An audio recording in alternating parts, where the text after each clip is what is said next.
ನಮಸ್ತೆ. ಹೊಸ ವರ್ಷದ ಉಗಾದಿಯೇ ಶುಭ ವರ್ಷದ ಶುಭಾಶಯಗಳು. 19/3/2026 ಗುರುವಾರ ದಿನ ಶುಭವಾರದಲ್ಲಿ ಹಬ್ಬ ಪ್ರಾರಂಭವಾಗಿದೆ. ಇವತ್ತಿನ ನಕ್ಷತ್ರ ಉತ್ತರ ಭಾದ್ರ. ಇವತ್ತು ಕಾರ್ಯಸಿದ್ಧಿ ಉಂಟು, ರಾಜ ಸನ್ಮಾನವೂ ಉಂಟು. ಇದೆಲ್ಲ ಬೆಳಿಗ್ಗೆ 6:25 ಪ್ರಾರಂಭವಾಗಿ ರಾತ್ರಿ ಅಂತಂದರೆ ಬೆಳಗಿನ ಜಾವ 4:05 ಆನಂತರ ಬರೋದು ರೇವತಿ ನಕ್ಷತ್ರ. ಇದೂ ಶುಭವಾಗಿದೆ. ಆದ್ದರಿಂದ ವರ್ಷದ ಪ್ರಾರಂಭವೇ ಶುಭವಾಗಿದೆ. ಆದರೂ ರಾಶಿ ಕುಂಡಲಿ ಅಂತ ಹೇಳುವ ಆ ವಿಷಯನ ತಗೊಂಡ್ರೆ ಸೂರ್ಯನು ಮತ್ತು ಶನಿ ಏಕರಾಶಿಯಲ್ಲಿ ಹತ್ರ ಇದು ತುಂಬ ರೇರಾಗಿ ಅಂತಂದರೆ ಹೊಸ ವರ್ಷದಲ್ಲಿ ಬರುವಂಥ ವಿಷಯಗಳು. ಕೂಡಿರುವಂಥದ್ದು ಶುಭವಲ್ಲ. ಸೂರ್ಯ ಅಂದರೆ ರಾಜ, ಅಂದರೆ ದೇಶ. ಅದರಲ್ಲಿ ಭಿನ್ನಗಳನ್ನು ತೊಂದರೆಗಳನ್ನು ಕೊಡೋದು ಶನಿದೇವರು. ಹಂಗಾಗಿ ಶನಿಯು ಸೂರ್ಯನು ಕೂಡಿರುವಂಥ ಈ ದಿನ ಸರಿ ಇದೆ ಅಂತಂದರೂ ವರ್ಷ ಸರಿಯಾಗಿಲ್ಲ, ಘೋರವಾಗಿರುತ್ತದೆ.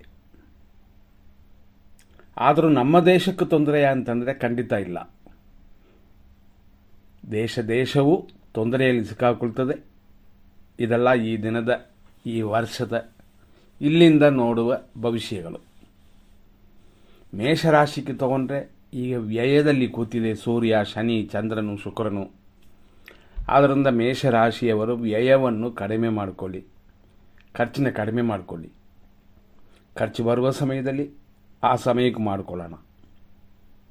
ಆದರೆ ವೃಷಭ ರಾಶಿಯವರಿಗೆ ಲಾಭವನ್ನು ಕೊಡುತ್ತದೆ, ಶುಭವಾಗಿರುತ್ತದೆ. ಗುರುವು ಶುಭ ಸ್ಥಾನದಲ್ಲಿದೆ. ಅದೇ ಮಿಥುನ ರಾಶಿಯಾಗಿದ್ದರೆ ನೀವು ಮಾಡುವ ಉದ್ಯೋಗ ಅಥವಾ ಕೆಲಸಗಳು ಸಂಬಂಧಪಡುವಂಥ ಬೇರೆ ಬಿಸ್ನೆಸ್ ಆದರೂ ಗಮನ ಕೊಡಬೇಕು. ಸೂರ್ಯಗ್ರಹ ಅಲ್ಲಿ ಶುಭವಾಗಿದ್ದರೂ ಶನಿ ಸಂಬಂಧಪಟ್ಟಿದೆ. ಕರ್ಕಾಟಕ ರಾಶಿಯವರಿಗೆ ಖಂಡಿತವಾಗಿಯೂ ಭಾಗ್ಯ ಸ್ಥಾನದಲ್ಲಿ ಇರೋದರಿಂದ ನಿಮ್ಮ ಹಿರಿಯರ, ಅದರಲ್ಲೂ ತಂದೆ ತಾಯಿ ಇವರ ಆರೋಗ್ಯಗಳಲ್ಲಿ ಎಚ್ಚರವಾಗಿರಬೇಕು. ಸಿಂಹರಾಶಿಯವರಿಗೆ ನಷ್ಟದಲ್ಲಿ ಕೂತಿದೆ ಗ್ರಹಗಳು. ನಷ್ಟಗಳಿಲ್ಲದೆ ನೋಡ್ಕೊಳ್ಳಿ. ದೊಡ್ಡದಾಗಿ ಅಮೌಂಟನ್ನು ಹಾಕೋದನ್ನು ಮುಂದೆ ಯೋಚನೆ ಮಾಡಿ ಹಾಕೋಣ. ಅದೇ ಸಮಯದಲ್ಲಿ ಕನ್ಯಾ ರಾಶಿಯವರಿಗೆ ಸಪ್ತಮದಲ್ಲಿ ಸೂರ್ಯ ಶನಿ ತನ್ನ ಲೈಫ್ ಪಾರ್ಟ್ನರ್ ಜೊತೆಯಲ್ಲಿ ಖಂಡಿತವಾಗಿ ಅನ್ಯೋನ್ಯತೆ ಬೇಕಾಗುತ್ತದೆ. ಅಡ್ಜಸ್ಟ್ ಮಾಡಿ ಹೋಗುವಂಥದ್ದು ಬೇಕಾಗುತ್ತದೆ. ಇಲ್ಲಾಂದರೆ ಭಿನ್ನಾಭಿಪ್ರಾಯಗಳು ಬಂದು ಸೇರುತ್ತದೆ, ಎಚ್ಚರ. ಅದೇ ತುಲಾರಾಶಿಯವರಿಗೆ ಶುಭ ಒಂದು ಕಡೆ ಆದರೂ ಇನ್ನೊಂದು ಕಡೆ ಭಿನ್ನಾಭಿಪ್ರಾಯ ಇಲ್ಲದೆ ನೋಡಿಕೊಂಡ್ರೆ ಖಂಡಿತವಾಗಿ ಸರಿ ಹೋಗುತ್ತದೆ. ವೃಶ್ಚಿಕ ರಾಶಿಯವರು ತನ್ನ ಮಕ್ಕಳ ಆರೋಗ್ಯದಲ್ಲಿ ಗಮನ, ದೇವರು ಪ್ರಾರ್ಥನೆಗಳಲ್ಲಿ ಅಥವಾ ಹರಕೆ ಮಾಡಿಕೊಂಡಿರೋದರಲ್ಲಿ ಏನಾದರೂ ತೀರಿಸಲಿಲ್ಲ ಅಂತಂದರೆ ಈ ಸಮಯದಲ್ಲಿ ತೀರಿಸ್ಕೋಬೇಕು. ಸ್ವಲ್ಪ ಸ್ಟಮಕ್ ಸಂಬಂಧಪಡುವಂಥ ತೊಂದರೆ ಇರೋವರು ಊಟದಲ್ಲಿ ಮೇಂಟೈನ್ ಮಾಡ್ಕೋಬೇಕು. ಮೇಂಟೈನ್ ಮಾಡೋದು ಉತ್ತಮ. ಶನಿ ಮತ್ತು ಸೂರ್ಯ ಶಾಂತಿ ಮಾಡಿಕೊಳ್ಳಿ. ಧನುಸು ರಾಶಿಯವರಿಗೆ ತಾಯಿಯ ಆರೋಗ್ಯದಲ್ಲಿ ಗಮನ ಕೊಡುವಂಥ ಪರಿಸ್ಥಿತಿ ಬಂದಿರುತ್ತೆ. ಭಯಪಡುವಂಥದ್ದಲ್ಲ, ಆದರೂ ಎಚ್ಚರವಾಗಿರಬೇಕು. ವಾಹನಗಳಲ್ಲಿ ಎಚ್ಚರ, ಹೊಡೆತಗಳಿಗೆ ಚಾನ್ಸ್ ಇದೆ. ರಾತ್ರಿಯಲ್ಲಿ ಬರುವಂಥ ತೊಂದರೆಗಳಿರುತ್ತದೆ ಅಂತಂದರೆ ಆರೋಗ್ಯದಲ್ಲಿ. ಹಾಗಾಗಿ ಡೈಲಿ ತಗೊಳ್ಳುವ ಔಷಧಿಗಳನ್ನು ಸ್ಟಾಕ್ ಇದೆಯಾ ಅಂತ ನೋಡ್ಕೊಳ್ಳಿ. ಶುಗರ್ ಇರೋರು ಇನ್ನೂ ಖಂಡಿತವಾಗಿಯೂ ಎಚ್ಚರವಾಗಿರಬೇಕು. ಅದೇ ಸಮಯದಲ್ಲಿ ಮಕರ ರಾಶಿಯವರಿಗೆ ಶನಿ ಶುಭವಾಗಿದೆ. ಸೂರ್ಯನು ಸಂಬಂಧಪಟ್ಟಿರೋದರಿಂದ ತನ್ನ ಸಹೋದರರ ವರ್ಗದಲ್ಲಿ ಸ್ವಲ್ಪ ಹೆಚ್ಚಿನ ಗಮನ ಕೊಡಬೇಕು. ಸರ್ಕಾರಿ ಉದ್ಯೋಗ ಅಥವಾ ಎಕ್ಸ್ಟ್ರಾ ವರಮಾನ ಬರುವ ಕಡೆ ಹುಷಾರಾಗಿರಬೇಕಾಗ್ತದೆ. ಆದರೆ ಕಾರ್ಯಗಳಲ್ಲಿ ಸಾಧನೆ ಗಮನ ಕೊಟ್ಟರೆ ಖಂಡಿತವಾಗಿ ಯಶಸ್ವಿ ಉಂಟು. ಕುಂಭರಾಶಿಯವರಿಗೆ ವ್ಯಯಗಳು ಶುಭ ಖರ್ಚುಗಳಲ್ಲ, ಅಶುಭ ಖರ್ಚುಗಳು ಉಂಟಾಗುತ್ತದೆ. ಆದ್ದರಿಂದ ಅದನ್ನು ಲಿಮಿಟ್ಗೆ ತಂದುಬಿಡಿ.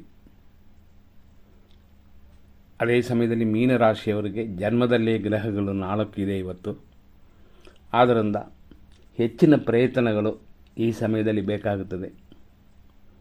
ವಾತಾವರಣ, ಈ ಸಮಯ ಸಂದರ್ಭಗಳನ್ನು ನೋಡಿ ಮಾತಾಡಿ ತೊಂದರೆಯಲ್ಲಿ ಸಿಗಾಕೊಳ್ತೀವಿ. ಅದು ಇಲ್ಲದೇ ಇದ್ದರೆ ಖಂಡಿತವಾಗಿ ಅನುಕೂಲ ಉಂಟು. ಮತ್ತು ಇನ್ನು ಸೆಂಟ್ರಲ್ಲಿ ನಮ್ಮ ವಿಷಯಗಳೆಲ್ಲ ಬರುತ್ತದೆ, ನೋಡಿ ಆನಂದ ಪಡಬಹುದು. ಇವತ್ತಿನ ವಿಶೇಷವಾಗಿ ನಾನು ಫಸ್ಟೇ ಹೇಳಿದಂತೆ ಉತ್ತರಾಭಾದ್ರ ಮತ್ತು ರೇವತಿ ನಕ್ಷತ್ರವಿದೆ, ಜೊತೆಯಲ್ಲಿ ಅಮಾವಾಸ್ಯೆ ಇದೆ. ಆದರೆ ಅಮಾವಾಸ್ಯೆ 6:52 ಮಾತ್ರ. ಆ ನಂತರ ಪ್ರತಿಪದ ಅನ್ನುವ ಪ್ರಥಮ. ಇವತ್ತಿನ ದಿನ ಪ್ರಕಾರ ರಾಜಸನ್ಮಾನ ಇರೋದರಿಂದ ಸರ್ಕಾರಿ ಉದ್ಯೋಗಸ್ಥರಕ್ಕೆಲ್ಲ ಗೌರವ ಉಂಟು. ಆದರೂ ಶನಿ ಸೇರಿರೋದರಿಂದ ಸ್ವಲ್ಪ ಎಚ್ಚರವಾಗಿರಬೇಕಾಗ್ತದೆ. ಇವತ್ತಿನ ದಿನದಲ್ಲಿ ಮತ್ತಷ್ಟು ವಿಶೇಷಗಳನ್ನ ನೋಡೋಣ. 100% ಶುಭ ಸಮಯಗಳನ್ನ ನೋಡಿಬಿಡೋಣ. 100% ಶುಭದಲ್ಲಿ 7:57 10:24 ಶುಭವಾಗಿದೆ. 11:17 ಮಧ್ಯಾಹ್ನ 1:56 ಶುಭವಾಗಿದೆ. ಸಂಜೆ 6:09 7:58 ಶುಭವಾಗಿದೆ. ರಾತ್ರಿ 9:31 ಬೆಳಗಿನ ಜಾವ 4:26 ಶುಭವಾಗಿದೆ.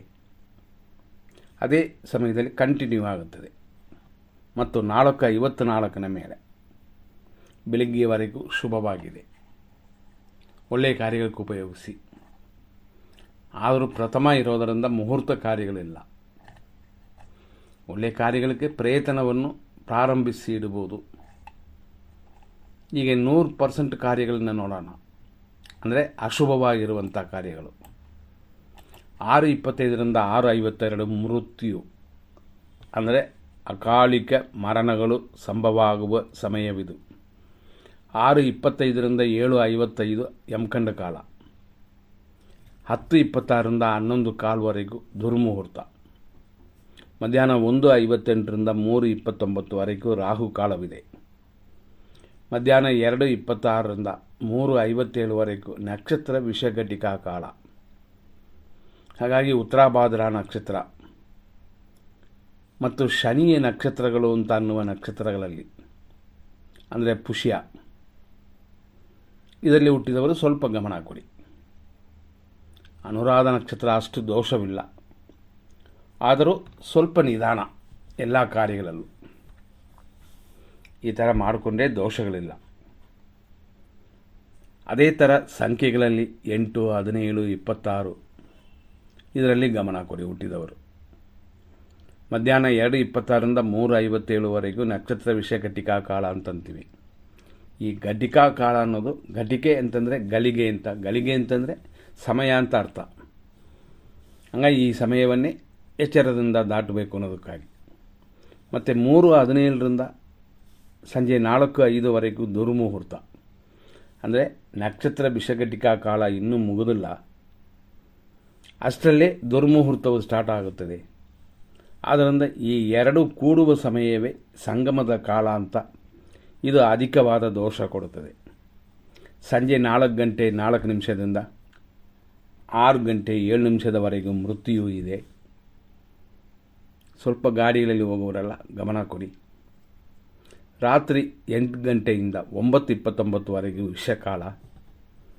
ಬೆಳಗಿನ ಜಾವ 4:28 4:52 ಮೃತ್ಯು. ಇದೆಲ್ಲ ತಿಳಿದು ನಿಮ್ಮ ಕಾರ್ಯಗಳಲ್ಲಿ ಸ್ವಲ್ಪ ಕೆಲವು ಕಾರ್ಯಗಳನ್ನ ಮುಂದಿಡೋದು ಉತ್ತಮ. ಅಂದರೆ ಈಗ ಕೊಟ್ಟಿರುವಂಥ 100% ಅಶುಭ ಸಮಯದಲ್ಲಿ ಯಾವುದನ್ನು ಪ್ರಾರಂಭ ಮಾಡಬಾರ್ದು. ನಿಮ್ಮ ಸೌಕರ್ಯ ನೋಡಿಕೊಂಡು ಕಾರ್ಯಗಳನ್ನ ಮುಂದುವರಿಸಬಹುದು. ಮುಂದಿನ ಸಂಚಿಕೆಯಲ್ಲಿ ನೋಡೋಣ. ಧನ್ಯವಾದಗಳು.